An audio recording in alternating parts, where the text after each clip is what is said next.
చూపులు సినిమాతో తెలుగు సినిమా ఇండస్ట్రీకి పరిచయమైన విజయ్ దేవరకొండ ఈ సినిమా ఇచ్చిన సక్సెస్ తో మంచి జోష్ మీద ఉన్నప్పుడే ఆయనకు అర్జున్ రెడ్డి సినిమాతో ఓవర్ నైట్ లో స్టార్ హీరోగా మారిపోయారు. ఇక ఆ తర్వాత వచ్చిన వరుస సినిమాలతో కొంతవరకు డీలా పడిపోయినట్లుగా తెలుస్తుంది. ఇక ఈయన అనవసరంగా ఒప్పుకొని చేసిన సినిమా ఏంటి అంటే ఫ్యామిలీ స్టార్. ఈ సినిమా అనవసరంగా ఒప్పుకొని చేశానని ఇప్పుడు తన సన్నిహితుల దగ్గర చెప్తున్నట్లుగా తెలుస్తుంది. ఎందుకంటే ఈ సినిమాలో విజయ్ ఇమేజ్ కి సరిపడా కథ లేదు. ఇక కథలో అసలు పెద్దగా మ్యాటర్ అయితే ఏమీ లేదు.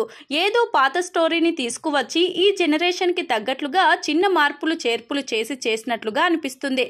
అంతే తప్ప పెద్దగా కొత్తదనం అయితే ఏమీ లేదు. కాబట్టి ఈ సినిమా బాక్సాఫీస్ వద్ద ఫ్లాప్ గా నిలిచింది. ఇక ఇప్పుడు ఈ సినిమా చేసినందుకు విజయ్ మాత్రం చాలా ఇబ్బందిగా ఫీల్ అవుతున్నారట.